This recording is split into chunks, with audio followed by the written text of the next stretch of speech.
Dan Nabi Musa sudah lulus itu. Sudah lulus uji sebagai calon suami. Jangan bilang siapa-siapa, suami idaman. Ya, jangan bilang siapa-siapa itu. Jadi kalau Anda mau jadi suami the most wanted menantu, ini rahasianya ini di surat Sofat ya, langsung dicatat. Adalah Al-Qawi dan Al-Amin. Itu membuat Zipporah, Zipporah atau Sofuro, putrinya Nabi Syuaib alaihissalam ya, jatuh cinta kepada Nabi Musa.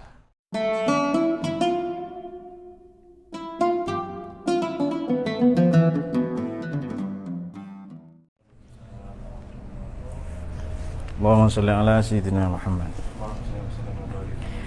Salatullahi wa salam ala man uhiyal Qur'an wa ahli baitihil kiram wa sahbihi zawil Qur'an wa sahbihi zawil Qur'an wa salam ala man uhiyal Qur'an wa ahli baitihil kiram wa sahbihi zawil وصحبه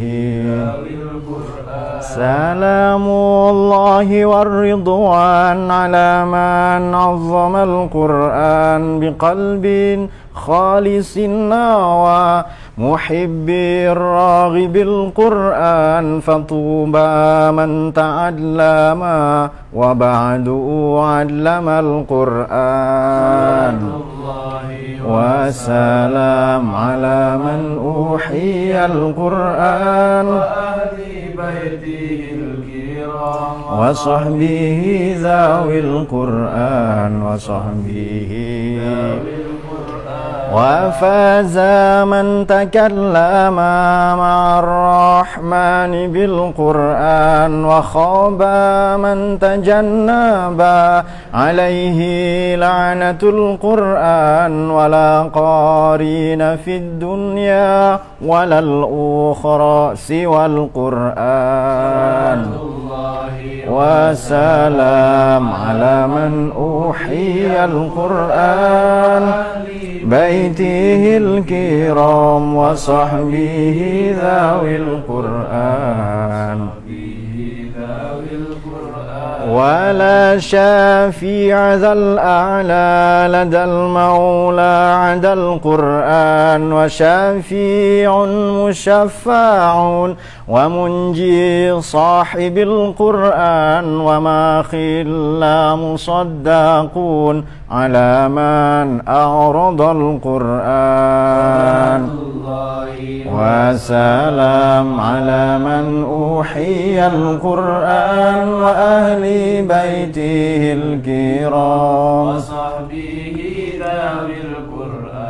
وصحبه ذوي القرآن فيا إلهنا اجعلنا من الآهال في القرآن وزدنا علما نافعا بما علمتنا القرآن ووسع ما رزقتنا كما قد عاهد القرآن وسلام على من أوحي القرآن بيته الكرام وصحبه ذوي القرآن وصحبه ذوي القرآن نجم المسيسين نحمد العلماء ويتجاوز عن سيئاتهم وعدم في مقدس وإلى التدريب الفاتحة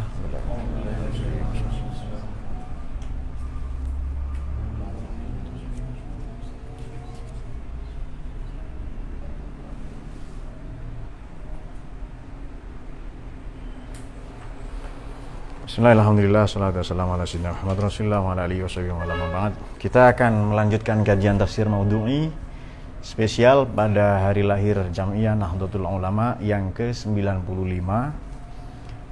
Temanya adalah mengenai tongkat Nabi Musa untuk atau bagi Hadratus Syekh Hasyim Asy'ari. Jadi tongkat Nabi Musa untuk Mbah Hasyim ya. Ini sangat menarik sehubungan dengan hari lahirnya Jamiah yang kita cintai, yang sekarang kantor cabangnya di 194 negara. Ngaji kita ini pun disaksikan sebanyak itu. Kemudian 100 juta lebih ya nahdinya, belum lagi madrasah, 28.000 pondok pesantren, perguruan tinggi, dan lain-lain, banyak sekali. Bismillahirrahmanirrahim. Kita atau saya biasanya akan membaca banyak tafsir. Ngaji-ngaji sebelumnya kita membaca Ummahat, tafsir induk, Al-Qurtubi, kemudian At-Tabari, Al-Baghawi, dan juga Ibnu Katsir.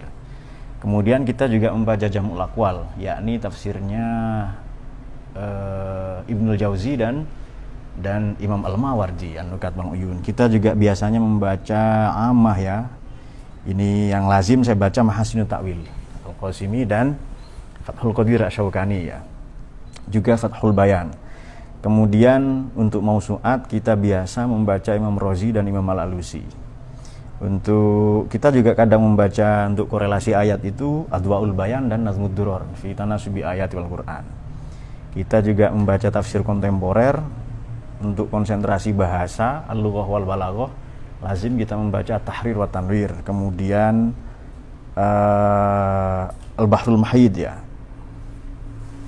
Kadang saya juga membaca Al-Murakas lil Ibarat, seperti yang konsentrasi kepada teks ya, seperti Jalalain maupun tafsirnya Imam Al-Iji. Namun kita tidak akan membaca tafsir sebanyak itu seperti biasanya, tapi kita akan lebih fokus pada aspek sejarah dan tafsir yang kontemporer ya. Baik, Bismillahirrahmanirrahim. 1905 kita mulai sejarah dari itu. Terusan Suez itu dibuka. Terusan itu apa sih? Kanal, bahasa Jawa itu trabasan. Jalan pintas yang menghubungkan Asia, Afrika, Eropa itu dibuka.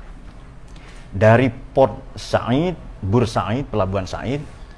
Oleh karena itu semua negara atau negeri penjajah mengunjungi negeri-negeri jajahan. Termasuk di dalamnya Belanda mengunjungi Indonesia.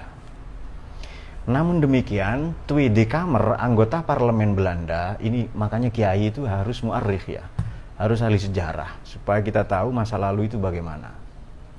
Maka bagi milenial lebih gampang belajar matematika daripada belajar sejarah. Kenapa? Karena move on dari masa lalu jauh lebih sulit daripada memprediksi, memperhitungkan masa depan. Allahumma sholli ala sayyidina Muhammad. Kepada semua muassis, kepada kiai-kiai NU ya, para pendiri semua, kepada guru-guru ngaji, guru-guru madrasah, khususnya yang sudah meninggal, asallahu wa taqabbal hasanatihim wa yatajawaz an sayyiatihim wa qadahum fi maq'adi sidqin inda malikil muqtadir fi jannatin na'im. Begitu anggota Tweede Kamer, anggota parlemen Belanda datang ke Indonesia, mereka kaget karena tidak ada sekolah. Tidak ada sekolah, yang ada hanya industri, pabrik. Rupa-rupanya Indonesia ini mau dijadikan on the dreaming, perkebunan raya. Kalau begitu masyarakatnya harus bodoh. Kalau pinter nanti bikin perlawanan. Maka mas'uliyah ilmiah, mas'uliyah diniyah, tanggung jawab ilmu, tanggung jawab agama, murni, mutlak dikuasai, diakuisisi, dan diakomodir oleh para kiai. Ini kabar baiknya. Karena masyarakat secara umum bodoh itu. Pada saat yang sama, kelak 1924 kan Turki Utsmani runtuh itu. Saya tidak nyebut khilafah, itu mamlakah, kerajaan. Kalau mengatakan Turki Utsmani khilafah, belum melek sejarah. Itu pendapat saya. Dan saya ilmuwan, pendapat saya bisa dipertanggungjawabkan. Khilafah Utsmaniyah misalnya, atau khilafah Umayyah, bukan khilafah, mamlakah itu. Yang khilafah cuma 4, khulafaur Rasyidin, itu penggantinya Nabi Abu Bakar, Umar, Utsman, Ali radhiyallahu anhu. Jadi Sayyidina Abu Bakar 11 sampai 13, Sayyidina Umar 13 sampai 23, Sayyidina Utsman 23 sampai 34, kemudian nanti 35 sampai 39 Sayyidina Ali. Setelah itu tidak ada mamlakah. Jadi tidak ada khilafah itu. Kalau ada orang pengasong, pengecer, teriak-teriak khilafah, belum melek sejarah. Khilafah versi Umawi, Abbasi, maupun nanti yang Ismailiyah, Fatimiyah ya, kemudian Saljuk, Mamluk maupun Ayyubiyah yang terakhir nanti di Utsmani, Ottoman, itu semua mamlakah kerajaan menghidupkan kesukuan. Padahal kesukuan sudah dihapus oleh Kanjeng Nabi. Buktinya apa? Sayyidina Abu Bakar itu bukan At-Taimi, tapi As-Siddiq. Sayyidina Umar bukan Al-Adi, tapi Al-Faruq. Utsman bukan Al-Umawi, tapi Dzunnurain, Dzulhijratain. Sayyidina Ali bukan Al-Hashimi, tapi Al-Murtadha. Ini bukti Nabi menghapus kesukuan. Nah, kalau khilafah versi pengasong-pengasong yang tidak bertanggung jawab dan tidak melek sejarah itu dianggap khilafah, bukan mamlakah, maka khilafah versi mereka ingkar sunnah, karena Nabi menghapuskan kesukuan. Nah, itu dia. Coba baca Karen Armstrong atau siapa itu. Dan sejarah lah, bacaan saya pasti lebih banyak lah dari kalian itu. Tarikh itu ilmuwan gitu loh, kerjaannya baca. Ya kan? Ya baca, ya nulis, yang ngajar itu kerjaan ilmuwan. Tanggung jawab mas'uliyah ilmiah, mas'uliyah diniyah. Kok sombong Pak katanya? Kesombongan saya jauh lebih kecil daripada ilmu saya itu. Itu menurut Angling Dharma ya. Di film-film lah itu ya. Nah, ya guyon saja. Tapi saya serius itu. Baik. Terusan Suez dibuka. Oke, 1924. Sebenarnya sejak 1920 sudah ada gerakan fundamentalisme agama. Fundamentalisme agama atau puritanisasi. Ini sulit bahasanya.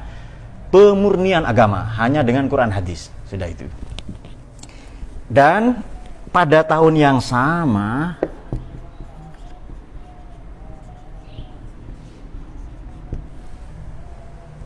ada yang lebih sehat barangkali. Jadi 1905 ini juga berdiri di Batavia di Jakarta Jam'iyatul Khair. Belum terkenal istilah Wahabi Salafi, tapi kurang lebih seperti itu. Organisasi ormas Jam'iyatul Khair itu lebih kurang sama itu. Anehnya kelak, ini sejarah loh ya, sejarah terlepas dari saudara kita Muhammadiyah Islam Moderat. Anehnya kelak secara ideologi, secara teologi mirip-mirip dengan Muhammadiyah, dengan Persis itu ya.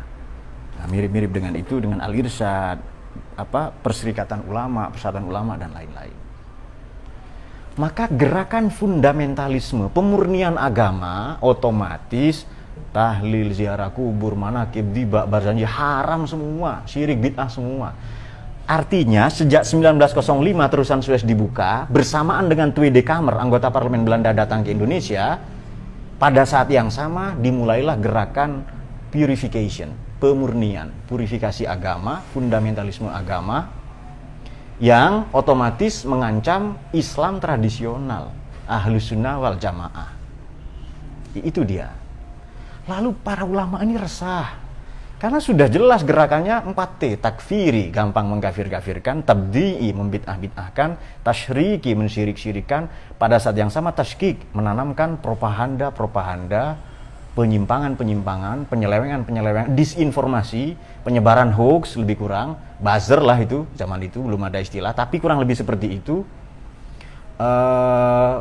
Banyak propagandis untuk menyampaikan pemurnian agama. Pada saat yang sama, kacau balau kan Arab itu. Jadi rentetannya dulu, nanti supaya Anda menangkap poinnya, sampai lahirnya NU, sampai tongkat Nabi Musa untuk Mbah Hasim itu. Semoga cukup waktunya. Ya kalau nggak cukup ngaji lagi minggu depan, itu santai. Ngaji nggak bisa instan, ya kalau makan cepat kenyang. Baik. Pada saat yang sama, karena pecah, negara Arab ini lebih kurang 22 negara, jadi hanya ada satu suku, Arab, bangsa Arab, pecah dari dua. Sebenarnya dulunya cuma 4 ya. Ya cuma Saudi, belum ada Saudi itu. Al Saud itu belum ada. Ya hanya Hijaz. Ya Hijaz itu Haramain itu, Mekah Madinah itu, kemudian Taif ya, kemudian Yaman. Hanya itu saja itu. Belum sebanyak sekarang 22 negara. Mesir bukan Arab, tidak berbahasa Arab. Irak, Babilonia tidak Arab. Kemudian Maroko, Mauritania, Aljazair bukan Arab semua itu. bukan bangsa Arab. Sekarang berbahasa Arab, ya sekarang. Ada perjalanan sejarahnya. Pada saat yang sama, lahir, mereka kepingin punya negara, kepingin punya bangsa. Lahir konsep nasionalisme. Baik, ada gerakan Jamiatul Khair tadi, sudah ya, di Batavia 1905. Ada Jamiatul Khair 1905. Nanti ulama-ulama ini resah. Berkumpul di Bangkalan di Madura, lebih kurang 67 ulama se-Indonesia itu, Nusantara belum ada ya. Indonesia ini nanti istilah ini mula-mula disampaikan oleh Adolf Bastian. Baru pakai istilah Indonesia. Tadinya hanya negeri Jawi atau Nusantara. Jawi ini bukan Jawa ya, Indonesia ini negeri Jawi ini. Ya Kalimantan, ya Sumatera, negeri Jawi. Bukan Jawa saja, jangan salah paham di situ. Bagaimana menangkal gerakan-gerakan pemurnian agama, gerakan kembali Quran dan hadis itu loh, yang kelak menjadi cikal bakal Wahabi, istilahnya ya. Bagaimana? Nggak ketemu solusi itu. Ini ceritanya Kiai Asad itu. Anda silakan putar rekamannya. Ceramah dalam bahasa Madura ada, yang sudah ditranskrip dalam bahasa Indonesia juga ada. Maka beliau ngutus seorang muridnya bernama Nasib untuk datang ke mereka menyampaikan surat Sof ayat 89. Itu salah satu karomahnya Kiai Asad. Kemudian pada saat yang sama lahir konsep nasionalisme. Itu rapat tadi itu terjadi 1920 ya, atau 6 tahun menjelang lahirnya NU. Kemudian pada saat yang sama lahir konsep nasionalisme. Ini karangannya seorang filosof Prancis namanya Ernest Renan. Ernest Renan. Mulai sekarang jangan baca itu Ernest Renan, orang Prancis bacanya begitu. Apa nasionalisme itu? Nanti ide-idenya Ernest Renan ini diadaptasi oleh seorang aktivis namanya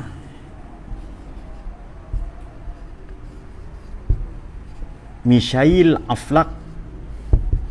Memang begitu nulis Arabnya, karena saya baca sejarahnya juga dalam bahasa Arab. Michail Aflaq.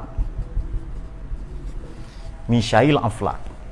Seorang Kristen Patriark, Kristen Ortodok, menantunya Golda Meir. Golda Meir ini meninggal 89. Perdana Menteri Israel pertama, salah satu pendirinya ya. Selain kalau pendirinya banyak, David Ben Gurion, Isher Peter, Isher Harel itu ya, Harel tulisannya Harel.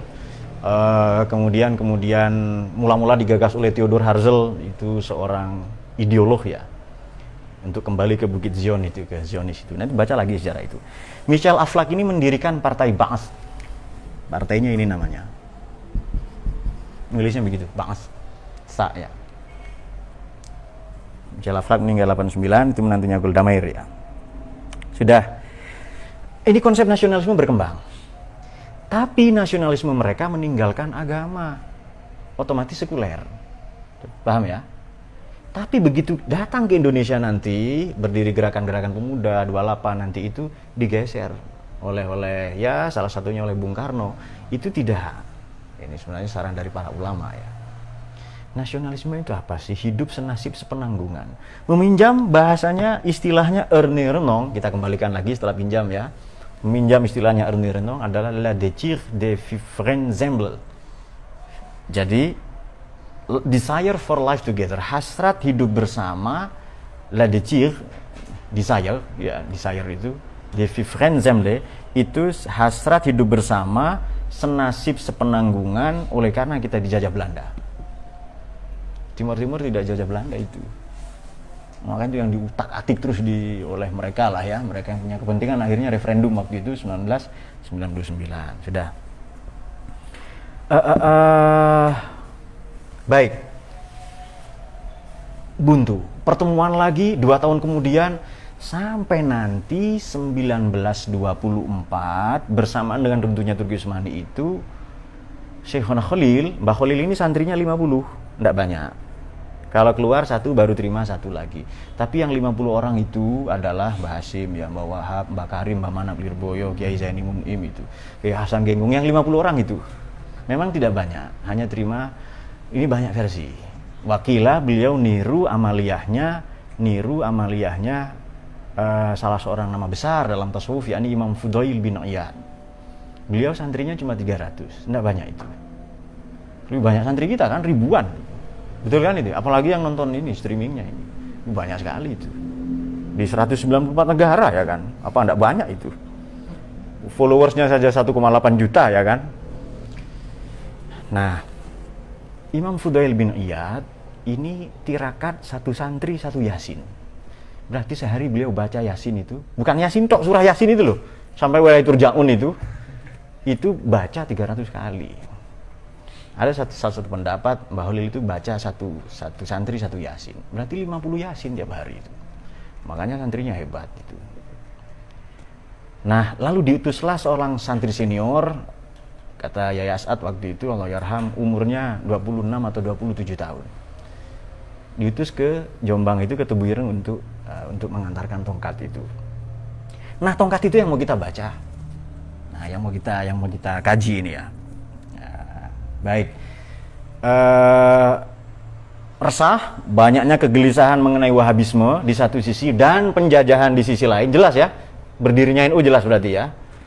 Ada yang mengancam agama di satu sisi, mengancam akidah di satu sisi, ada yang mengancam tanah air di sisi lain. Itu dia. Nah, baru nanti oke, kalau begitu kita mulai ngaji sekarang. Dari tadi belum ngaji berarti itu. Ya mukaddimah. Bismillahirrahmanirrahim. Kita mulai saja, singkat saya baca surah Toha. Abajadun. Ha berarti 5 ya. Wazun tato. To itu 9. 9 tambah 5 itu sama dengan 14. Itu purnama, maknanya Kanjeng Nabi, Toha itu, Nabi Muhammad itu. Dalam hitungan abajadun ya, teman-teman di pondok pasti tahu begitu-begitu, itu ada bukunya Syamsul Ma'arif itu, Syekh Ali Al-Buni itu, kitab perdukunan. Anda mau jadi dukun bisa, kalau nanti Pak saya jadi filosof ini kayaknya enggak mungkin Pak, jadi ahli tafsir apa juga. Jadi dukun saja, enggak apa-apa. Yang penting yang santri, yang soleh lah itu. Dukun itu positif dulu ya, sekarang ini agak negatif. Dulu tukang rias, tukang make up pengantin itu dukun. Tukang sunat dukun, bukan sunat anggaran, bukan. Memang tukang sunat, hitan itu. Kemudian dukun pijet itu ya dukun itu. Sekarang saja istilahnya aneh-aneh kan itu ya. Apa make up artis atau apa. Ya dulu tukang rias saja, namanya dukun manten itu. Dan seterusnya. Bismillahirrahmanirrahim. Nabi diingatkan oleh Allah, wa hal ataka haditsu Musa. Ini pada ayat yang ke-9. Sudah kamu pernah dengar Muhammad kisah Nabi Musa. Musa ini nama nabi yang paling banyak disebut di Quran, 136 kali Nabi Musa itu.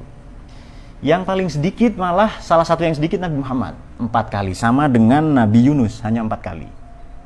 Jadi berapa Nabi Musa tadi? 136. Nabi Adam dan Nabi Isa sama, 25 kali di Quran itu. Nabi Yusuf 27 kali, kemudian Nabi Harun 20. Nabi Ibrahim agak banyak, 63. Kemudian Nabi Nuh 43. Muhammad 4, Ahmad 1. Tapi tidak usah dihitung itu ya. Jadi ya ayuhan Nabi maksudnya Nabi Muhammad itu. Hal ataka, ka itu maknanya yang Nabi Muhammad juga. Ya ribuan kalau dihitung banyak itu. Baik.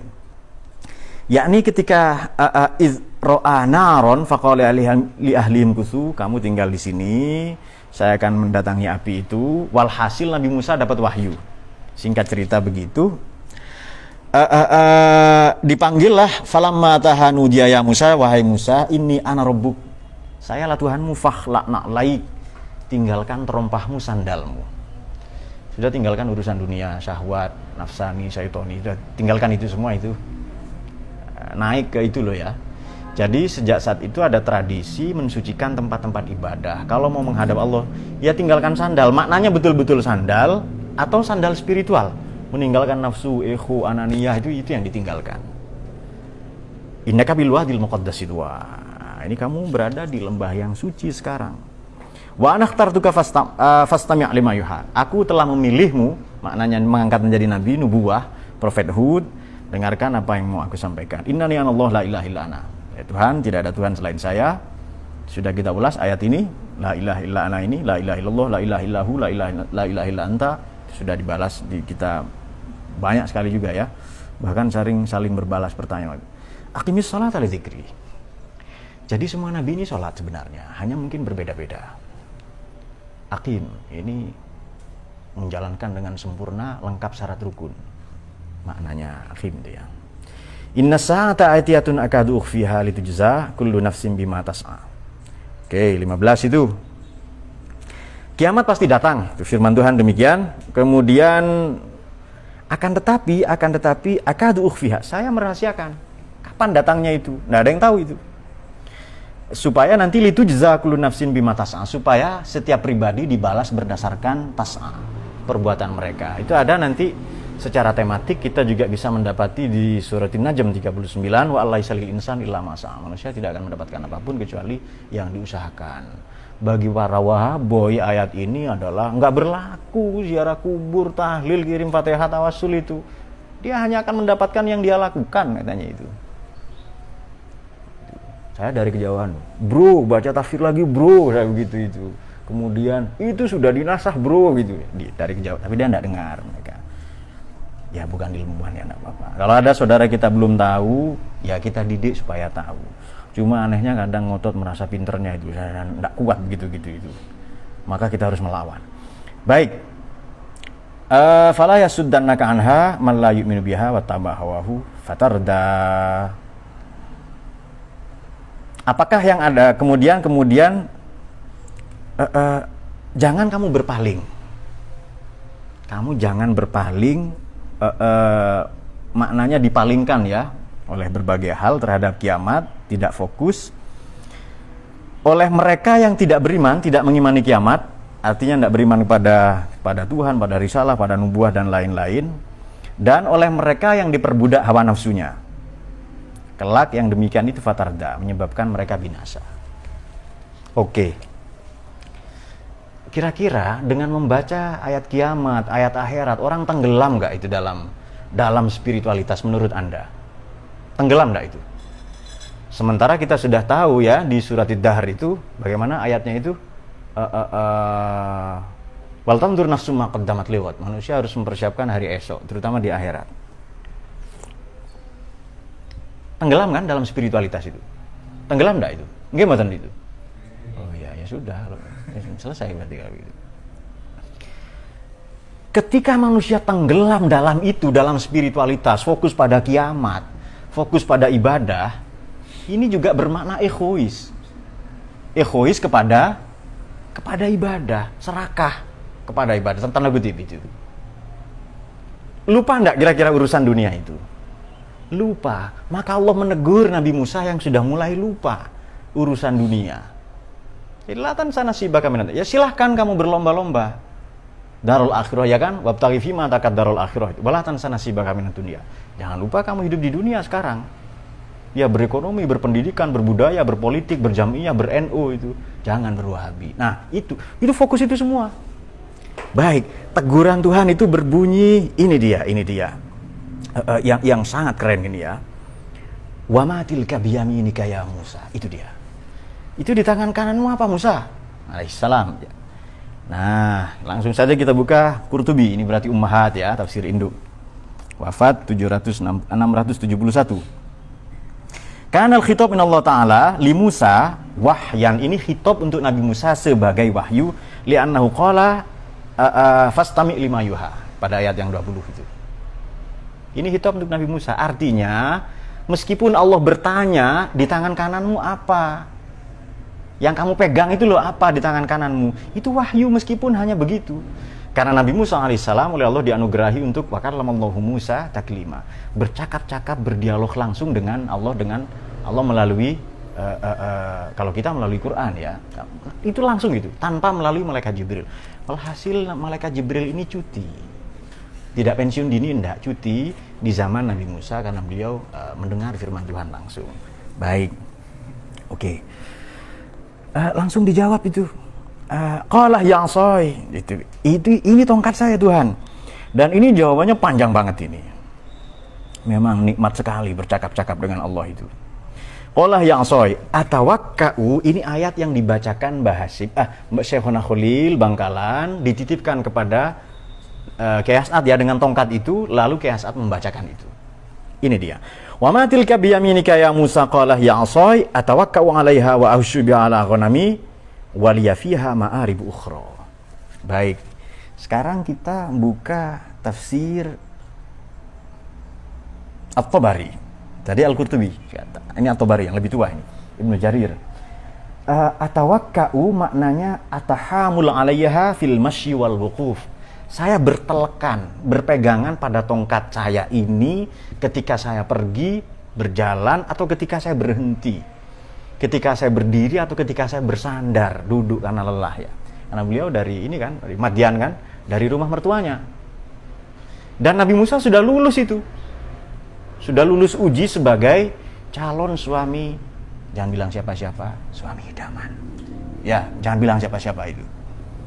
Jadi kalau Anda mau jadi suami the most wanted menantu, ini rahasianya ini di surat Sofat ya, langsung dicatat. Adalah Al-Qawi dan Al-Amin. Itu membuat Zipporah, Zipporah atau Sofuro, putrinya Nabi Syuaib alaihissalam ya, jatuh cinta kepada Nabi Musa. Jadi singkat cerita, wah ini mengulur waktu nanti ini. Singkat cerita begini, dua orang perempuan menggembalakan kambing. Baik, kambing ayahnya ternyata. Ketika hendak memberikan minum di sumur tua, itu diganggu, diserobot gitu loh. Ada orang nggak mau antri. Ya pria-pria lah, itu biasa begitu kan itu. Yang mungkin serem-serem mukanya kayak Niko itu ya. Kemudian Nabi Musa yang kuat badannya, yang kekar itu, dan memang terkenal dengan kekuatan fisiknya ya, meskipun riqqatul qalb, hatinya sangat lemah lembut Nabi Musa itu, meskipun fisiknya sangat kuat ya, santai itu ya. Itu yang pria idaman semangat ya, tadi ngantuk gitu, itu sejarah ngantuk, itu pria idaman semangat ini. Nabi Musa itu menyibak mereka yang nyerobot antrian itu, sehingga dua orang perempuan tadi kemudian mempersilahkan ya, memberi minum kambing itu. Lalu Zipporah ini datang kepada Nabi Musa, Anda dipanggil bapak saya. Waduh, interogasi ini katanya ini ya. Itu karena Nabi Musa, kalau orang-orang macam Mu'id, Adnan, saya mau dikawinin nih, pasti begitu itu. Nabi itu mikirnya ya, itu Nabi Musa dalam pikirannya dua, di banyak tafsir ya, dua sekurang-kurangnya. Waduh, saya berbuat salah ini pada perempuan ini ya. Atau saya berbuat apa? Saya kenapa ya? Nggak ada pikiran yang aneh-aneh, yang kalian jorok, yang ngeres, bukan. Memang, waduh ini saya salah pasti. Mungkin adat istiadat di daerah ini beda. Nah, kira-kira seperti itulah itu. Kemudian, ternyata Nabi Syuaib mau mengucapkan terima kasih. Dan waktu itu butuh seorang tenaga gembala untuk menggembalakan kambing-kambing Nabi Syuaib itu alaihissalam. Kemudian Zipporah ini bilang, ayah katanya kepada ayahnya itu, kalau mau dipilih menjadi gembala Mas Musa saja. Itu di surat Sofat tadi 22 atau 23 yang dicari yang di surat Sofat. Inna khaira man istajarta al-qawiyul amin. Sebaik-baik orang yang kau pilih menjadi pemimpin adalah Pak Jokowi dan Kiai Ma'ruf Amin. Bukan itu. Inna khairu man istajarta al-qawiyul amin, yang kuat dan al-amin, punya integritas moral. Ini bisa dipercaya. Kenapa? Dia mau bela kita kok. Dia tidak pedulikan dirinya sendiri. Nah, itu pria idaman itu ya, pria idaman. Nah, pria idaman lain versi hadis sekarang itu kan versi ayat itu, sekarang versi hadis. Salah seorang pemuda yang dirindukan surga adalah kalau pemuda itu diganggu oleh perempuan, kemudian ja'at humra'atun dzata mansibin wa jamalin, nasabnya baik, kemudian cantik, tinggi seperti tower ya, putih, di kulit sapi ya dan sebagainya, pokoknya begitu. Kemudian pinter masak, kayak rice cooker, kompor dan sebagainya. Kriteria seperti itulah pokoknya itu. Dzata mansibin wa jamalin dan cantik itu. Kemudian kalau dia diajak bermaksiat, si lelaki tadi menjawab, inni akhafullah. Nah, itu dia. Saya takut ke Allah itu. Jadi lelaki yang dirindukan surga itu. Setan juga bilang gitu loh ya. Setan juga bilang ini akhafullah itu. Jangan senang dulu. Setan juga bilang ini akhafullah itu. Nah, cari sendiri di Quran banyak itu ayat begitu itu. Oke. Kemudian ini tongkat saya bertelekan. Kemudian wa ahussu maknanya adalah ini sekarang kita buka Ibnul Jauzi ya, Jamul Aqwal, tafsir yang mengungkap banyak pendapat ini. Ini pendapatnya Imam Al-Farabi. Imam Jauzi ini meninggal, Ibnul Jauzi meninggal 597. Adribu bihas syajar, saya dengan tongkat saya ini memukul, merontokkan dedaunan al-yabis yang basah, liyusqita warqahu, untuk merontokkan dedaunannya, rantingnya, fatar'aha ghanami, untuk kemudian saya berikan pada ternak saya. Maknanya ahusu ya, ahusu bi'ala ghanami wal yamaribun ukhra, dan bagi saya masih ada manfaat-manfaat lain. Coba Anda mikir ya. Kenapa ditanya, apa di tangan kananmu? Kok jawabannya panjang banget itu? Makanya ini nanti dikritik. Sebentar, jadi begini. Ada cerita itu Imam Abul Hasan Syadzili. Beliau ini yang ngarang Mafakhirul Aliyah dulu. Hizbul Bahar tahu ya? Hizbul Bahar, Hizb Nasor itu karangannya itu. Baik, Imam Syadzili meninggal 1258, lahir 1198. Beliau menceritakan begini, kan ada hadis Nabi, bunyinya ulama ummati kal anbiya ibani Israil. Ulama umat saya, amin ya, ini sabda Nabi ini kira-kira setara, hampir mirip dengan para nabi bangsa Israel. Beda tapi mirip itu.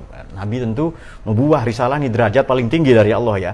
Tapi ulamanya Kanjeng Nabi, ulamanya umat Muhammad ini sallallahu alaihi wasallam hampir sama dengan para nabi bangsa Israel. Ya pinternya, ya cerdasnya dan lain-lain. Nah, dalam mimpi Imam Abu Hasan Syadzili, Nabi Musa cross check, he confirm, dia mengkonfirmasi kepada Nabi Muhammad. Bro, betul nggak kan Nabi bersaudara kan? Masa kamu bilang gini katanya? Benar nggak sih itu? Iya betul itu. Saya coba buktikan ulama zaman kamu itu siapa katanya itu. Ulama umat kamu itu loh siapa itu. Maka dipanggil Imam Ghazali. Datang Imam Ghazali itu. Datang menghadap ya, cium tangan, kemudian Nabi Musa begini. Siapa namamu? Imam Ghazali menjawab, nama saya Muhammad, anak dari Muhammad, cucu dari Muhammad Al-Ghazali. Nabi Musa tertawa dalam mimpi siapa tadi? Imam Abu Hasan Syadzili itu. Ini yang kamu bilang pinter mat, katanya itu kepada Nabi Muhammad itu loh. Enggak bro, begitu karena para nabi bersaudara.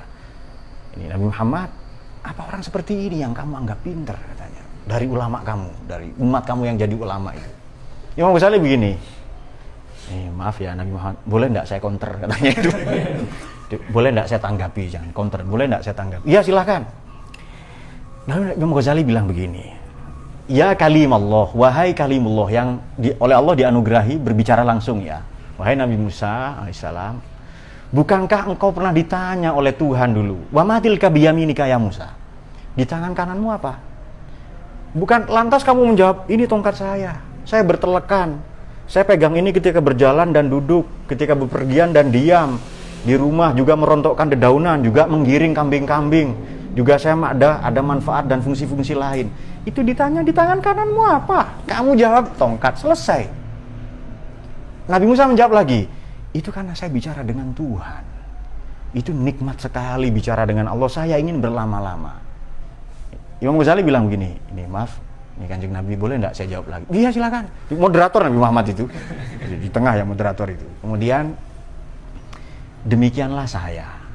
Engkau oleh Allah dianugerahi berbicara langsung dengan Allah itu, mendengar langsung firman Allah itu, dengan alasan engkau bertabarruk, berharap berkah, keberkahan dari Tuhan berbicara langsung itu, saya pun ingin mendapat keberkahan darimu yang dulu pernah berbicara langsung dengan Allah itu. Wih memang pinter bocah ini loh katanya. Kata Nabi Musa, pinter bocah ini. Oke benar hadis itu katanya. Terjemahan saya. Baik. Tongkat inilah yang kelak diberikan kepada Mbah Hasim. Ini simbol saja ya. Ini kan tongkat komando. Ya dulu raja-raja pakai tongkat. Apakah tongkat itu kepresidenan, Kapolri, ya, kementerian, kemudian tentara, bupati, wali kota, gubernur, kepala desa itu semua pakai tongkat. Maknanya kepemimpinan ya. Baik. Qala alqiha ya Musa. Ayo lepas itu tongkat kamu lepaskan saja itu.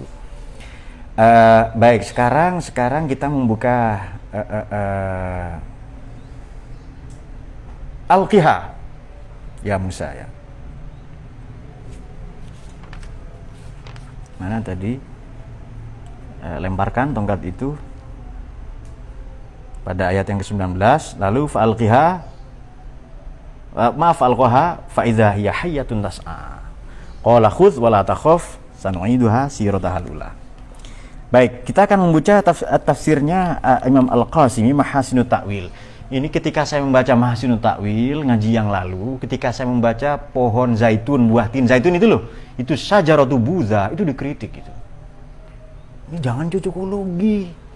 Kok ngawur katanya itu buah tin itu syajaratu buza, muassis diyanah budhiyah. Itu pohon bodhi katanya. Itu orang yang bacaannya kurang. Baca, saya begitu itu dari kejauhan. Memang orang kalau kurang baca itu gampang gimana ya? Nah, makanya kata Ibnu Mubarak itu wal alim kullama ittasa'a ilmuhu wa fikruhu ittasa'a qalbuhu. Orang alim itu semakin luas ilmunya, cakrawalannya, dia semakin lapang dada. Wa qalla inkaruhu 'alan nas. Dia tidak gampang mengkafirkan orang gitu. Bagaimana ini? Kok Buddha ini? Pendapatnya Imam Al-Qasimi Mahasinut Ta'wil. Saya hanya baca dan menyampaikan. Salahkan Al-Qasimi itu. Dan mungkin ya karena Buddha lahir sebelum Nabi Muhammad. Boleh jadi Nabi, betul itu. Abad ke-6 sebelum Masehi ya, Siddhartha Gautama itu. Ya enggak apa-apa. Baik. Singkat ini ya supaya nanti teman-teman mendapatkan poinnya. Al-Qiha ya Musa fa'alqaha fa idza hiya hayyatun tas'a qala khudhha wa la takhaf sanu'iduha siratahal ula. Baik, saya baca sampai situ saja. Buat memiyadakan tidak saya baca. Yang teknologi listrik gitu ya, nanti lampu bicara benar saya baca itu. Kata Imam Al-Qasimi dalam Mahasinut Ta'wil, memang orang kalau bodoh gampang kagetan ya. Jangan ngarang-ngarang katanya. Oh ya sudah, nanti senang saja itu. Ai hayatuhal ula fatantafi'u biha kama kunta tantafi'u min qablu. Dikembalikan ya, itu apa? Kemudian jadi ular, jangan takut, ambil lagi. Begitu diambil berubah menjadi tongkat lagi. Itu maknanya adalah laisa qasdu takhwifak. Allah bukan hendak mengagetkan Nabi Musa, bukan. Bal izharu ma fiya. Allah justru ingin menampakkan min isti'dadi qabulil hayah wa musyahadati mu'jizatin wa burhanin laka. Tapi Allah ingin menampakkan itulah mukjizatmu. Kalau wali ya karomah ya. Oke. Baik. Jadi begini, orang yang sibuk tenggelam pada spiritualitas dia lupa dunia. Islam ini tidak ingin kita sibuk dengan akhirat tok. Sebagaimana saja. Ansih, sorry ya, kadang keluar bahasa daerah itu. Islam ini tidak ingin kita sibuk dengan agama ansih. Tetapi fursih pada saat yang sama kita juga sibuk dengan urusan dunia. Dengan asoy, dengan tongkat kepemimpinan itu. Itu maknanya.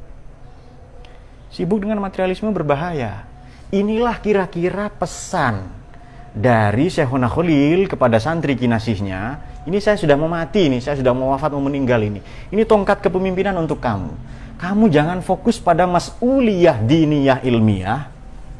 Jadi supaya Mbah Hasyim ini tidak sibuk semata-mata kepada mas'uliyah diniyah.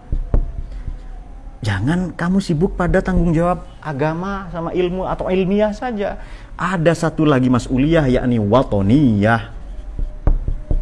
Mas'uliyah insaniyah. Ayo sibuk dengan tanggung jawab dunia, tanggung jawab tanah air. Kan Nabi Musa kaget kan itu. Nah, jangan sibuk dengan itu saja. Ada tanggung jawab lain, gitu kira-kira seperti itulah. Nah, kelak pada tanggal 31. Jadi itu 2 kali. Setahun kemudian atau di akhir tahun itu Kias datang lagi membawa tasbih. Ya Jabbar ya Qahar ya kan. Sejak kedatangan pertama itu Mbah Hasyim ini langsung konsolidasi, bahasa sekarang, langsung sosialisasi ya dengan tokoh muda waktu itu, Mbah Wahab itu, sering dituduh komunis, biasalah itu. Orang enggak setuju nuduh komunis ya. Woi PKI. PKI apa? Anak-anak NU itu harus belajar komunis. Milenial NU itu harus belajar filsafat itu. Harus luas wawasannya. harus baca sejarah, antropologi, kimia, kemudian nuklir. Nah, ada puisi menarik ya sebagai kutipan itu kalau teman-teman mau. Ini ada puisinya Abu Tammam. Naqil fu'adaka haitsu syi'ta minal hawa mal hubbu illa lil habibil awwali. Silahkan kamu berpetualang ke sekian banyak hati. Kau labuhkan hatimu pada sekian banyak cinta.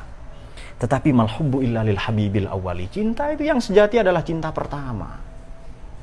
Kemudian kam min manzilin fil ardi ya'laful fata. Betapa banyak tempat singgah yang didatangi oleh pemuda-pemuda. Ini kata Abu Tammam ya. Wahaninuhu abadan li awalil manzili. Tapi kerinduannya itu pasti pada rumahnya sendiri yang pertama. Paham maknanya apa? Silakan berpetualang jadi petualangan intelektual, silakan itu. Tapi pulangnya ke NU juga. Di terjemahan saya, ilmuwan gitu loh ya kan. Nah, kira-kira seperti itu. Ayo lakukan petualangan intelektual, pendakian spiritual, tapi tetap seimbang hidup itu. Baik. Ini kan Mbah Hasyim sibuk ngajar ini, sudah bikin pondok apa dan sebagainya. Loh, ini Anda punya tanggung jawab negara, punya mas'uliyah watoniyah, jangan ilmiah diniyah saja. Ada tanggung jawab kemanusiaan, ada tanggung jawab cinta tanah air dan sebagainya. Kelak tanggal 31 Januari 1926 itu dibikinlah komite Hijaz ya untuk menolak itu keputusan Saudi yang melarang ahlu sunnah dan sebagainya, supaya itu kalau tidak ada komite Hijaz makam Nabi sudah dibongkar itu. Jadi kalau kita cinta kuburan, emang Juninnya begitu, dari sononya gitu kok. Kita membela makam Nabi itu, ya kan? Kalau tidak ada kita mau ziarah kemana? Ke Madinah itu, kalau tidak ada makam Nabi itu. Cuma masjid saja ya kan? Baitur Rahman kenapa? Sama masjid kok, dekat-dekat sini kan? Ya beda ya, sudah beda. Itu Masjid Nabawi. Artinya kalau di sana tidak ada Nabi, kita mau ke siapa itu? Nah kalau seandainya itu dibongkar lah itu ya. Baik, kemudian akhirnya dibikinlah itu ya, nanti lambangnya itu Kiai Ridwan ya. Nahdlatul Ulama itu yang panjang itu apa itu? Huruf apa itu? Ya, gimana logonya itu ya? Coba saya tulis lah ya, kira-kira seperti ini. Nah, begitu kan ya? Nah, ini dotnya yang bola dunia di sini betul kan?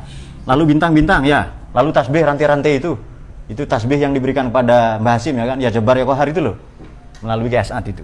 Kenapa dot ini yang memanjang ini, yang melintasi bola dunia? Karena dot ini simbol Nabi Muhammad. Nabi Muhammad adalah afsahu man nataqu bid-dot, orang yang paling fasih membaca, melafalkan huruf dot. Jadi makna dot ini rahmatan lil alamin. Itu yang mau disampaikan, disebarluaskan, dipancar tularkan oleh NU. Catat itu. Milenial harus tahu itu. Kata siapa? Ya pokoknya begitulah itu pendapat saya kan. Ya enggak apa-apa, negara demokrasi. Enggak setuju Pak? Enggak apa-apa. Bagus itu, enggak setuju. Baik. Kemudian pada saat yang sama kalau dihitung itu adalah tanggal 16, ada yang katakan 17 Rajab ya. Ada yang katakan 16, ada yang katakan 17 Rajab. Berapa? 1344. Nahdlatul Ulama ini kalau pakai hitungan abjadun hawazun tadi itu jumlahnya 1566. Oke, Rajab. Huruf ro itu 7, abjadun hawazun itu loh. Huruf ro itu 7. Huruf ro itu 200, jim itu 3, kemudian ba itu 2. 205 tambah 17, kemudian 205. Ini Rajab ya. Ro 200, kemudian jim 3, ba 2, ini kan 205 kan, tambah 1344. Itu kalau dijumlah sama dengan ini. Jumlah huruf ini sama dengan Nahdlatul Ulama. Abjadun hawazun itu hak berapa itu loh. Buka-buka sendiri rumusnya itu. Dulu mbah-mbah kita biasa gitu-gitu, dan saya beberapa kali saya sampaikan dalam ngaji-ngaji itu. Hitungan-hitungan begitu itu loh. Abiyatuha mayyizun. Bagaimana itu? Yang Aqidatul Awam itu loh. Ya, pakai itu juga itu. Kira-kira demikianlah. Jadi begini, Mbah Khalil ini mengingatkan Mbah Hasyim Hadratus Syekh bahwa Anda tidak hanya punya tanggung jawab ilmu saja, agama saja, ada tanggung jawab negara, ada tanggung jawab kemanusiaan. Oke. Saya baca sedikit lagi tadi ya, saya ulangi. Sekarang teori kepemimpinan leadership supaya lengkap ini ya. Matil kabiyaminika ya Musa qala ya asoy atau wakauya. Kemudian qala alqiha. Lemparkan. Kepemimpinan itu yang simbolnya pakai tongkat begitu dilempar menjadi faizah hiya hayatun tas'a. Sangat cepat gerakannya ular itu. Artinya tas'alil imarah, al-imarah, kepemimpinan, rujuliyah, leadership itu seperti ular dan berbahaya sekali ular itu. Lempar saja ke tanah itu. Kepemimpinan itu loh. Apa sih? Will to power. Der wille zurmah, hasrat berkuasa itu buang ke tanah itu. Nanti dia jadi ular. Makanya para politisi itu kan banyak ular di antara mereka kan, naga-naga apa supaya kiai-kiai jadi pawangnya, itu loh maknanya itu. Baik, kemudian faqala khudha la takhaf wa la takhaf sanu'iduha siratahal ula. Ini sirah. Sirah ini untuk benda hidup, biasanya kan untuk manusia kan ya. Sirah nabawi, kok di situ ular pakai sirah ya? Berarti perjalanan politik maknanya itu. Artinya setelah hasrat berkuasa, kepemimpinan kita lempar ke tanah, itu kan jadi ular itu. Ambil lagi Musa, firman Allah begitu. Artinya kalau mau jadi pemimpin, libatkan Allah di situ. Paham maknanya ya? Hasrat memimpin itu loh. Sekarang saya bupati ini, saya lemparkan kursi bupati itu, jabatan saya. Itu ular itu. Ganas itu, menyerang kemana-mana. Gesit, lincah gerakannya itu. Boleh jadi mematok si empunya sendiri. Kemudian ambil lagi. Yang kedua perintah Allah kan? Berarti mengambil, menerima jabatan kepemimpinan itu dengan melibatkan Allah di sana.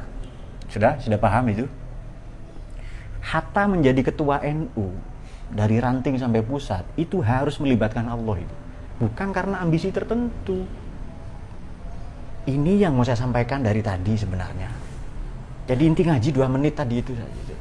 Terus mukaddimah yang kemana-mana itu. Alqiha ya Musa. Jadi seolah-olah dalam hal ini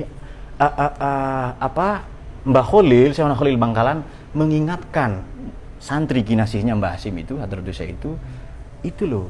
Ini tongkatnya Nabi Musa ini, kamu teruskan. Tapi lempar. Baru nanti diambil lagi itu. Dan setelah itu berdiri Jam'iyah Nahdlatul Ulama itu. Saya kira demikian. Apa ada pertanyaan?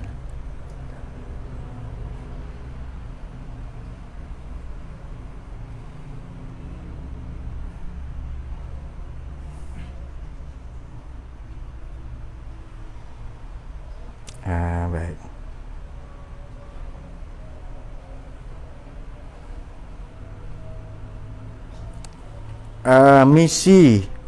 Misi Gus. Oh, permisi, oke ya. Saya kira misi apa ya? Iya. Aduh, ya misi, oke. Izin bertanya, sisi kesamaan kepemimpinan antara Mbah Hasim sama Nabi Musa itu seperti apa? Dan apakah perbedaan serta relevansi di masa sekarang? Lantas, leadership Mbah Hasim sama dengan Nabi Musa itu seperti apa? Baik, jadi begini. Al-ulama warasatul anbiya. Nabi Musa ini dikenal Nabi yang banyak pengikutnya, banyak umatnya. Dan tahu ya, umatnya Nabi Musa ini tukang debat semua. Ngeyelan semua. Lebih kurang yang situasi yang dihadapi Mbah Hasim waktu itu lebih kurang seperti itu. Baik perdebatan nasionalisme Indonesia ini jadi nation state, negara bangsa atau religion state. Belum lagi ancaman Wahaboy, gerakan puritanisasi agama tadi. Itu tukang ngeyel semua itu. Coba Anda ketemu Wahabi. Mukanya saja berbentuk ngeyel itu. Berbentuk ngotot kan muka. Apa ini ya? Coba lihat wajah-wajah mereka itu loh. Jenggot-jenggotnya yang tidak ilmiah itu. Maunya niru sunnah Nabi, ya nggak apa-apa. Kalau kita mau niru sunnah Nabi, kalian milenial, ininya yang ditiru. Filsafat profetiknya, gaya kepemimpinan beliau itu yang ditiru seharusnya. Baik untuk konteks saat ini apa? Kalau betul ingin jadi nyalek itu boleh, nyalon bupati presiden boleh. Nabi Yusuf alaihissalam itu juga mengajukan diri untuk jadi menteri perekonomian, bahkan Menko itu. Ayo pilihlah saya orang yang bisa dipertanggungjawabkan itu. Boleh enggak, Nyak? Boleh, ada teladannya. Nah, jadi begini, Jam'iyah Ulama yang kelak bernama Komite Hijaz, kemudian bernama Nahdlatul Ulama, ini diskusinya 2 tahun. Dibikin dulu taswirul afkar. Tidak dadaan, tidak mendadak itu. Tidak simsalabim itu, enggak itu. Lalu hum pim palayum partai, enggak begitu. Tidak sim salabim partai, enggak begitu. Jadi memang diskusi, ada pendanaan, ada sekolah-sekolah. Nahdlatul Wathon itu sekolah di Surabaya, di rumahnya Wahab kan, yang digagas itu, yang diresmikan itu, yang nanti dipakai istilah Nahdlatul Wathon oleh saudara kita di NTB. Ya enggak apa-apa, kita baik hati kok, orang kreatif kita. Enggak, ini beda kok, Nahdlatul Wathon Diniyah Islamiyah. Ya enggak apa-apa, ya berarti mirip, itu saja kan, selesai itu. Karena waktu itu Tuan Guru Selaparang, Tuan Guru Pancor itu seorang pahlawan nasional ya, waliullah juga, diajak oleh Mbah Wahab untuk bergabung dengan NU. Beliau enggak mau. Itu perjalanan konsolidasinya 2 tahun. Jadi begini, Mbah Hasyim ini kan tokoh ilmu, tokoh intelektual, tokoh perjuangan. Harus ada wadahnya, harus ada kendaraannya. Nah itu dia. Kalau Anda ikut kendaraan besar, ya lebih aman dan cepat nyampe daripada ikut kendaraan kecil. Jadi kalau untuk konteks sekarang, kalau menjadi pemimpin, ya tiru seperti Mbah Hasyim itu. Tidak apa ya, lemparkan dulu tongkat itu. Sudah jadi ular, lalu pegang. Artinya apa?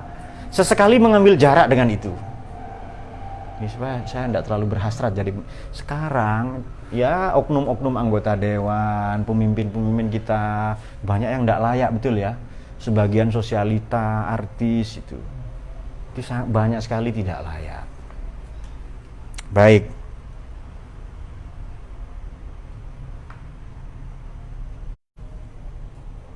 Rujukan yang paling dominan yang Anda pakai dalam bab ini, barusan putar lagi rekamannya. Itu kitab-kitab saya baca semua tadi itu. Nah, itu dia. Diputar lagi rekamannya itu. Nah, kemudian begini, saya tidak pernah ngaji, tidak pernah membaca tafsir kecuali mengkontekstualisasikan untuk konteks saat ini, zaman kita saat ini. Ya, memang ada tafsir yang kekinian, yang muasir ya. Anda bisa membaca Syekh Wahbah Zuhaili Al-Munir, itu bisa baca itu. Bisa membaca tafsir Tobak-Tobai, nanti dituduh Syiah. Kemudian bisa membaca Al-Kasyaf Syekh Zamakhsyari ya. Zamakhsyari ini, seorang Al-Mu'tazili. Bisa baca itu. Kalau mau wawasan Anda banyak, luas, baca tafsir yang mausu'at, ensiklopedis, tadi saya sebut Imam Razi dan Imam Al-Alusi. Nah, itu dia. Semoga menjawab. Ya banyak belajar ilmu politik, ilmu sosial, baca juga filsafat itu. Kenapa pengurus PBNU sekarang ponpesnya cuma sebentar ya? Justru pengurus wilayah dan cabang ranting kiai alim. Tanya ke mereka, jangan ke saya. Itu kan nanya ke pengurus PBNU itu, ya tanya ke mereka. Kata siapa? Pengurus PBNU. Kiai Said itu lama mondoknya itu. Iya kan? Itu saya tahu itu. Jadi mungkin Anda salah baca. Kiai ranting alim. Wah, kalau ndak alim ndak jadi profesor ya Said itu. Betul ya? Saya tahu itu. Maaf ya, saya berilmu lah meskipun sedikit. Jadi saya tahu orang alim atau ndak itu. Jadi saya tahu itu. Kiai itu pasti sudah selesai urusan fikih, tauhid, akidah, tasawuf, selesai itu. Tapi yang terbiasa dengan teks-teks filsafat, buku-buku putih itu tidak banyak. Makanya saya menekankan kepada santri, jangan tarbiyah tok kuliahnya. Sekali nuklir gitu loh, sesekali nuklir, teknik sipil. Jadikan kampung kalian Silicon Valley itu. Silicon Valley itu seperti di mana? Di Amerika itu. Oh, sibuk di IT itu. Sudah mondok 12 tahun, kuliahnya masih tarbiyah. Itu kan enggak mau mikir sebenarnya kan. Malas tarbiyah, syariah dakwah. Muter-muter di situ aja itu. Kuliahnya lebih keren lah sedikit sesekali itu. Apakah itu enggak keren? Ya. Dan begini ya. Kalau punya anak pinter itu mondokkan, kalau punya anak cerdas. NU terbukti bikin negara bisa ya? Menjaga negara bisa. Agama saja dijaga kok. Apalagi cuma anaknya mertua ya kan. Itu ya. Apalagi cuma anaknya mertua. Itu gampang sekali itu. Kalau punya anak cerdas, dicatat. Kalau ilmu dicatat itu. Iya. Aduh. Man hafiza farro. Di mana di taklim itu. Kalau hafal bisa lari itu. Karena aus, ringkih, kurang oksigen otaknya kan bisa. Tapi barang siapa yang mencatat syai'an poin-poin dari ilmu, maka qorro, dia mengkristal, dia abadi. Nah, skripta manen katanya begitu. Ada lagi Siti Munawaroh. Sekarang sedang ramai ajakan kembali kepada budaya Indonesia dengan seruan untuk tidak berhijab dan melepas hijab. Beberapa mencoba berlindung kepada beliau. Nggak tertulis Mas Ari, Gus Dur, Profesor Quraish Shihab. Bagaimana pendapat? Jadi begini, kontroversi hijab. Anda putar lagi rekaman ngaji ini. Kira-kira beberapa bulan yang lalu, ketika sibuk tentang jilbab. Menutup aurat wajib ya? Batasan aurat itu kontroversi. Masih ikhtilaf. Ma dzoharo yang nampak, ada yang katakan telinga nampak, berarti telinga bukan aurat. Kalau malah tangan juga bukan aurat bagi perempuan yang bekerja. Kadang sebagian mata kaki kelihatan, ada juga yang ekstrim, suara nggak boleh terdengar, suara perempuan itu. Kalau gitu semua perempuan harus bisu. Nah, ini pendapat banyak ulama. Begitu. Silakan Anda ikut mana? Silakan itu. Silakan Anda ikut yang mana itu. Quran ini ma'dubatullah, hidangan Allah itu. Silakan Anda pilih sate, soto, rawon, pecel. Tapi kalau Anda senang bakso, jangan mempersetankan nasi goreng. Kalau Anda naik kendaraan, kan mazhab ini kendaraan, Mbak, kepada penanya ini. Mazhab kan kendaraan. Kalau Anda naik kereta api, jangan mengkafirkan saudara Anda yang naik bis, yang naik pesawat terbang. Bid'ah itu, syirik itu. Boeing, Amerika kan, Yahudi itu. Misalnya itu. Enggak kok, bukan Boeing, Airbus apa lagi itu, Prancis itu. Kafir juga itu. Akhirnya naik sampan, naik perahu ya. Naik kambing karena enggak nemu onta di sini. Jadi, bagaimana soal jilbab? Soal hijab tadi ya. Kalau saya setuju yang tertutup. Ini pendapat saya. Saya ambil yang itu.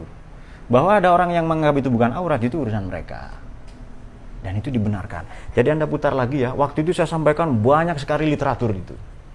Di ngaji kita berapa tahun, kontroversi hijab atau jilbab itu. Di kanal yang sama saya sampaikan. Dan banyak dikritik. Biasa yang kritik itu kurang baca itu. Saya kan tidak mau nanggapi, Pak. Saya kan belajar ini, sudah kadung pinter ini. Nanggapi mereka, bodoh lagi, eman kan? Gimana ini? Eman sekali. Kalau masih ada lagi dari Mas Ahmad Syafi'i. Bagaimana menghadapi situasi yang serba saling benci sekarang ini, terutama yang berhubungan dengan SARA? Jangan menjadi seperti mereka. Jangan ikut membenci, minimal itu. Kalau semua menjadi serigala lalu Anda menjadi serigala, ya enggak bisa. Jadi begini, ada kalanya Anda harus menjadi pawang. Kalau bisa. Kalau enggak bisa ya minimal diam saja. Nah, tidak memperkeruh suasana. Jangan memperkeruh situasi, kecuali situasu katanya itu. Bagaimana pandangan tentang kontroversi Abu Janda? Waduh, ini ya, tidak sesuai dengan ngaji. Jadi begini, saya tidak pernah mengatakan pendapat saya pendapat NU, betul ya? Silakan Anda putar ngaji-ngaji saya itu. Itu pasti saya katakan pendapat saya. Jadi kalau ada orang mengatakan Abu Janda itu, kok bukan Abu Perawan saja ya? Enggak di sini. Senangnya janda, enggak apa-apa. Janda itu naim ya. Itu tidak mewakili suara NU. Ya sudah, itu pendapatnya sendiri. Tapi pakai banser ya. Kambing bisa. Kambing kasih surban. Jadilah dia kambing bersurban, ya kan? Apa hubungannya? Enggak ada itu. Nah, ya sudah, itu urusan mereka. Kalau salah melanggar hukum undang-undang, ya biar diproses oleh yang berwajib. Nah, sekurang-kurangnya sudah ya. Ya.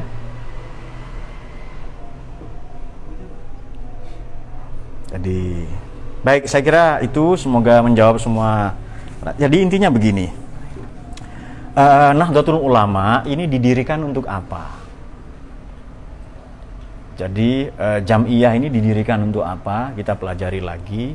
Kemudian kepemimpinan, leadership itu seharusnya kan kita diingatkan oleh Nabi. Kamu jangan mimpi, jangan latas alil imaroh, jangan minta-minta berharap jadi pemimpin. Kalau dipilih dan layak, ya silahkan. Saran untuk kader muda NU dan PMII menghadapi tantangan era globalisasi dan era bonus demografi. Kenapa? Ya sudah, enggak apa-apa. Saran saya tadi, putar lagi rekaman itu. Banyak sarannya itu. Jadi anak muda ini ya ngaji, sudah itu saja. PMI itu saya tahu sendiri ya, sebagian dari mereka oknumnya organisasi penista agama, tidak sholat subuh, saya tahu itu. Ya sholat subuh lagi jamaah, itu keren itu. Istighosah, tahlil, manakib, burdah, tiba, berjanji itu, baca syaraful anam, simtud duror itu baru keren itu. Ikut jamiah, ikut torekot itu, itu saran saya. Jangan demo tok itu.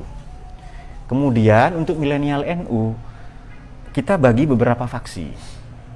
Kan ulama itu kan kemarin sudah kita bahas. Ulama itu kan ada yang khosyatullah, yang spiritualis saja, ada yang ahlu dzikr, ada yang konsultan, ada yang ngaji, membaca dan mengajarkan.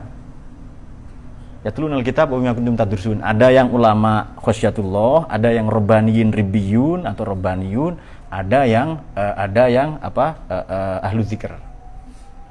Cuma untuk konteks sekarang kita harus jadi begini. Ayo silahkan jadi apa saja. Tadi lo nasihatnya itu lo. Nakil fuadak haitsu syi'ta minal hawa.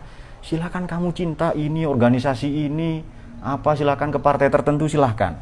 Malhubbu illa lil habibil awwali. Tapi cinta kita kepada ahlu sunnah, cinta kita kepada NKRI. Kam mim manzilin fil ardi ya'laful fatah. Betapa banyak tempat-tempat, rumah-rumah, organisasi yang disinggahi para pemuda, wahaninuhu abadan li awwalil manzili. Tapi nanti pulangnya ke NU juga. Belajar nuklir, teknik sipil, atom, kemudian filsafat, komunisme pelajari. Belum apa-apa komunis. Belajar muqaranatul adyan, perbandingan agama. Belajar filologi. Belajar atom misalnya, teknik industri. Belajar nuklir. Itu baru nanti yang bisa menjawab tantangan yang era-era apa yang Anda sebut itu, ulama ya, era yang sulit itu. Saya kira itu dengan sudah ya. Oh masih ada, banyak sekali pertanyaan.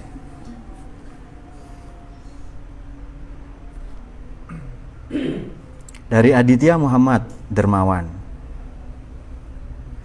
apakah NU sekarang ini sesuai dengan apa yang dicita-citakan Mbah Hasyim? Lebih kurang sama. Lebih kurang sama. Hanya setiap masa itu beda pasti, tantangannya beda. Jadi begini, Anda membayangkan begini Mas, kepada penanya. Seandainya Nabi Muhammad hidup sekarang, seandainya itu, pakai teknologi enggak itu? Nabi Muhammad mewajibkan kita kuliah sampai S3 enggak kira-kira itu? Poinnya itu loh, jadi begini, ambil substansinya. Seandainya Nabi Muhammad hidup zaman sekarang, seandainya Mbah Hasyim itu sudah 100 tahun yang lalu, hampir itu. Seandainya hidup zaman sekarang.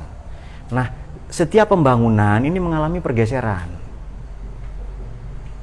Setiap pembangunan mengalami pergeseran nilai-nilai dan norma-norma. Tapi yang jelas, setiap pemimpin NU ini pilihan Allah semua. Itu sudah dipilih semua. Nabi Musa itu pilihan Allah itu. Namun demikian, apakah sesuai atau tidak, Anda pelajari Mbah Hasyim itu, Anda pelajari NU itu, nanti ketemu jawabannya. Namun demikian, hemat saya, lebih kurang sama lah itu. Bahwa persis itu ya tentu tidak. Ada orang sombong meniru sunnah Nabi. Apa bisa? Nabi tidak pernah batal wudhu bahkan ketika tidur sekalipun itu. Nabi siap melayani istrinya 9 orang, satu malam misalnya. Nah, itu yang paling seneng itu. Copot dengkulnya ya kan. Kemudian, nggak bisa. Tidak sombong niru Nabi itu nggak bisa. Ya 1%, 2% lah minimal itu. Begitu pula niru ulama misalnya. Untuk konteks sekarang pasti banyak kontekstualisasi itu, banyak sekali. Jadi beliau ini kan hidup pra kemerdekaan sampai ke zaman revolusi nanti, yang tantangannya oleh Belanda penjajah, kemudian nanti Jepang dan sebagainya, juga tantangan puritanisasi agama tadi. Sekarang hidup kita ini di zaman apa? Ambil nilainya, substansinya. Sama dengan ada hadis Nabi, laukuntu amiron, kalau saya boleh nyuruh seseorang bersujud pada orang lain, saya perintahkan perempuan bersujud pada suami. Kalau perempuan tidak melayani suami sampai suaminya jengkel, atau mengajak di atas pelana kuda, di atas meja makan, kalau sekarang ya di mana lah, di atas loteng atau dicor di tower apa, maka dia dikutuk malaikat sampai pagi itu. Pahami substansinya. Istri tidak boleh mengecewakan suami, betul ya? Maknanya apa? Kalau dibalik hadis itu, bagaimana kalau suami yang mengecewakan istrinya? Istrinya kuat, suaminya letoy. Apa enggak dihitop juga oleh hadis itu? Maknanya jangan mengecewakan pasangan kita. Ambil substansinya maknanya itu. Poinnya itu loh. Baik, saya kira itu ya. Sebagai catatan penutup begini, nanti ada banyak orang yang berusaha menghancurkan Indonesia, akan banyak ini. Ayat ini beberapa saya baca di beberapa kesempatan, cuman yang ngaji tafsir kita ini belum mungkin. Akan ada banyak orang yang berusaha menghancurkan Indonesia. Nah, ini ciri-cirinya. Ada ayat di Quran di surah Ibrahim, ya ayyuhan nas alam tara ilal ladzina baddalu ni'matallahi kufran wa halu qaumahum darul bawar jahannam yaslaunaha bisal qarar. Itu surat apa itu? Surat Ibrahim ayat sekian. Wahai manusia, wahai milenial, wahai Nahdien, apalah tadi itu ya, NU lah itu, Nahdien, IPNU, IPPNU, kemudian Matan ya, nanti PMI belakangan karena jarang sholat tadi itu. Kalau sholat ya saya sebut itu sudah. Ya termasuk itulah ya, anak-anak muda lah pokoknya itu. Fatayat jangan lupa itu Fatayat terutama. Alam taro, mengapa tidak kamu lakukan riset, studi kasus, observasi, penelitian? Ilal ladzina pada oknum-oknum penguasa, oknum ini oknum akademik, ya elit akademik, kemudian elit politik, namanya birokrat, elit akademik, ilmuwan, cendekiawan, dan elit pemodal. Oknum ini baddalu yang memanipulasi, menyelewengkan, memancing di air keruh ya, menggunting dalam lipatan, menjegal kawan seiring nikmat Allah. Mereka berusaha memanipulasi, bertindak hipokrit pada nikmat Allah. Ada 3, sumber daya alam, sumber daya manusia, dan Pancasila. Natural resources, human resources, sumber daya manusia, dan sumber daya ideologi, maknanya Pancasila. Jadi kalau mau merusak Indonesia, dirusak alamnya, manusianya, Pancasilanya, ideologinya. Maka tengok saja organisasi itu, yang terlarang, yang radikal itu, pasti yang diserang Pancasila. NKRI bersyariah, lalu Pancasila tauhid. Tidak lama kemudian kan, takbir, Allahu Akbar, dijawab oleh santri itu, oleh PMI, Sami Allahu liman hamidah. Baddalu nikmat Allah, berusaha memanipulasi, menyelewengkan nikmat Allah, sumber daya alam, manusia, dan sumber daya ideologi, maknanya Pancasila. La religion civile, ini agama sipil, agama madani, perekat. Wa ahlu, dan membawa oknum-oknum tadi, oknum intelektual, oknum politisi, dan oknum modal, qaumahum pada kita semua rakyat Indonesia, darul bawar pada negeri yang krisis. Jadi yang mau merusak Indonesia pasti dirusak alam manusianya, ideologinya, Pancasila. Ini harus kita jaga sebenarnya. Siapa yang concern selama ini? Ya NU, tidak ada lagi itu. Ya belakangan Muhammadiyah itu. Di luar itu tidak dijamin itu. Ada pasti ya, banyak lah ya, secara umum Ahlus Sunnah. Tapi ya kita tahu lah oknum-oknum ustadz atau oknum tokoh agama, apalagi yang garbitan itu. Nah kita diuji. Sayyidina Ali pernah ditanya, Sayyidina Ali, kok teman anda banyak banget ya, ratusan orang, berapa jumlahnya? Tunggu ya, saya jawab kalau saya sakit atau saya punya masalah. Nanti kalau saya sakit atau saya punya masalah, yang datang itu betul-betul teman saya. Followersnya, misalnya subscribersnya 4 juta misalnya. Tapi begitu dia punya problem, paling 2 orang yang datang. Kalau enggak ada sama sekali. Itu yang teman-teman sebenarnya, yang teman sejati ya. Nah itu dia, jadi itu concern kita, anak-anak muda ini, ayo aktif di sosmed, streaming, a'linu ta'atikum, streamingkan ketaatan kalian. Live YouTube kan ketaatan, maksiat saja ada live-nya kok, betul kan? Masa ngaji nggak ada kan itu? Tapi tawadhu apa? Nanti dulu itu ya, ngaji dulu baru tawadhu nanti. Ini tawadhu ini Pak, ini saya belum waktunya apa dan sebagainya itu. Sesekali ke masjid lah, anak PMI itu ke masjid ya, adzan apa ya. Datang khutbah Jumat hari Selasa nggak apa-apa itu. Itu saja ya, dengan berharap barokahnya para ulama, para kiai, semoga Nahdien ya tetap berjaya, menjadi mercusuar ilmu dan peradaban, menjaga NKRI, menjaga Ahlus Sunnah wal Jamaah, dan kita mengikuti para ulama itu, kita mengikuti mereka. Al-Fatihah.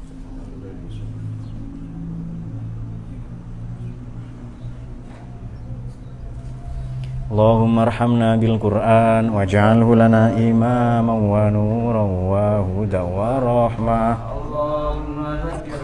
Minhu ma nasina wa 'allimna minhu ma jahilna warzuqna tilawatahu wa atrafan nahar waj'alhu lana hujjatan ya rabbal Allahumma fiqh ila aqmit thoriq. Assalamualaikum warahmatullahi wabarakatuh.